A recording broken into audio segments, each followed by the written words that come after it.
সেদিন ওয়েদারটা দারুণ ছিল, কিন্তু আমার ভাত খেতে একদম ভালো লাগছিল না। তো তাই জন্য ভাবলাম একটু অন্য কিছু রেসিপি ট্রাই করি।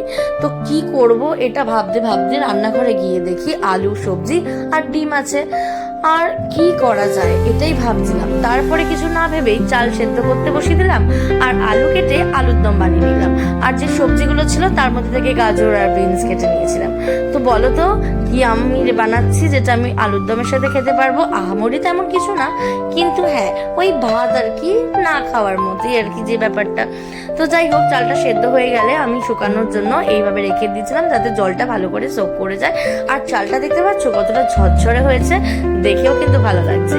আর ঘরে 3খানা ডিম ছিল, তো সেই 3খানা ডিম দিয়ে ভালো করে ফেটিয়ে নিয়েছিলাম। ফেটিয়ে ওর মধ্যে নুন অ্যাড করে নিয়ে তারপর কড়াইয়ের মধ্যে তেল দিয়ে তেলটাকে ভালো করে হিট করে নিয়েছিলাম।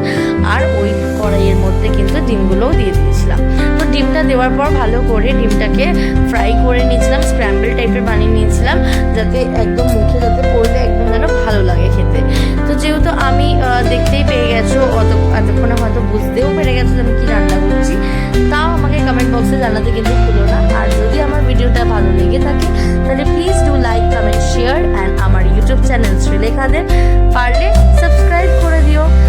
তো যাই হোক, তারপর ডিমটাকে ভালো করে ভেজে নিলাম, ভেজে নিয়ে স্ক্র্যাম্বল টাইপের বানিয়ে নিলাম। আর স্ক্র্যাম্বল টাইপের বানানো হয়ে যাওয়ার পরে কিন্তু আমি ডিমটাকে তুলে রাখবো। আর ডিমটা দেখতেই পাচ্ছ এত সুন্দর লাগছে। আর জানো তো ডিম ভাজার গন্ধ কিন্তু আমার দারুণ লাগে, মানে সত্যি, মানে ইভেন যদি কেউ ডিম ভাজেও মানে পাশ দিয়ে গেলেও আমার যেন ওই গন্ধটা খুব অ্যাট্রাক্ট করে। তো যাই হোক, তারপর ডিমটাকে তুলে রাখলাম। তুলে রাখার পর যে সবজিগুলো আমি কেটেছিলাম গাজর আর বিনস, সেই গাজর বিনসগুলোকে কিন্তু আমি কড়াইয়ের মধ্যে দিয়ে দেবো।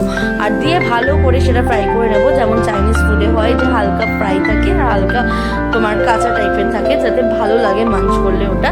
তো ওরকম করে নিলাম, তারপর ডিমটা অ্যাড করে দিলাম আর ভালো করে সবজিটার সাথে ডিমটাকে নাড়িয়ে চাড়িয়ে ওটাকে ভালো করে মিক্স করে নিলাম। তো আশা করি এতক্ষণে তো বুঝতেই পারছো আমি কি রান্না করছি। ইয়েস, আমি এগ ফ্রাইড রাইস রান্না করছিলাম আর সেটা আলুর দমের সাথে আমি খাবো। তো যাই হোক, তারপর আমি ভাতের চালটাকে দিয়ে দিলাম ওই সবজি আর ডিমের মধ্যে, কড়াইয়ের মধ্যে পুরোটা ঢেলে দিলাম। আর ভাতের চালটা এতটাই ঝুরঝুরে হয়েছিল যে আমার মিক্স করতে কিন্তু একদম অসুবিধা হচ্ছিল না।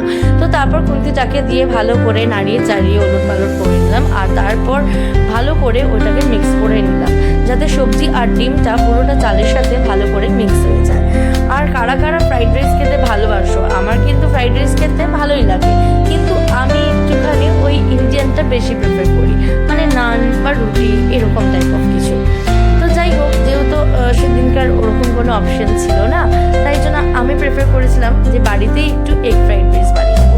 তারপরে এই রাইসের মধ্যে নুন, চিনি আর মশলা, ফ্রাইড রাইসের মশলা দিয়ে অ্যাড করে ভালো করে ওটাকে মিশিয়ে নিচ্ছিলাম। আর দেখতেই পাচ্ছ কি সুন্দর লাগছে দেখতে, তাই না?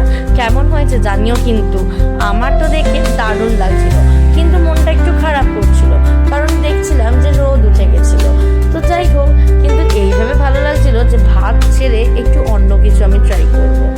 তো দেখতে ভালোই লাগছে। আর এই দেখো, দেখে নাও কি সুন্দর লাগছে না? তো কারা কারা এরকম হঠাৎ করে ভাত খেতে ইচ্ছে না করলে এগ ফ্রাইড রাইস বানিয়ে খাও, জানাতে ভুলো না। আর তারপরে এই আলুর দমটাকেও দেখে নাও যে আলুর দমটাও কি সুন্দর হয়েছে। তো তোমরাও এরকম কিন্তু কোনো এক বৃষ্টির দিনে হঠাৎ করে এরকম ভালো মন্দ কিছু রান্না করে নিও আর আমার সাথে শেয়ার করে নিও। তাহলে আজকের মতো চললাম, দেখা হবে অন্য কোনো একটা দিন অন্য আরেকটা ব্লগ নিয়ে, ঠিক আছে? ততক্ষণের জন্য টাটা, গুড বাই। সবাই খুব ভালো থেকো আর খুব ভালোভাবে থাকো। তো টাটা।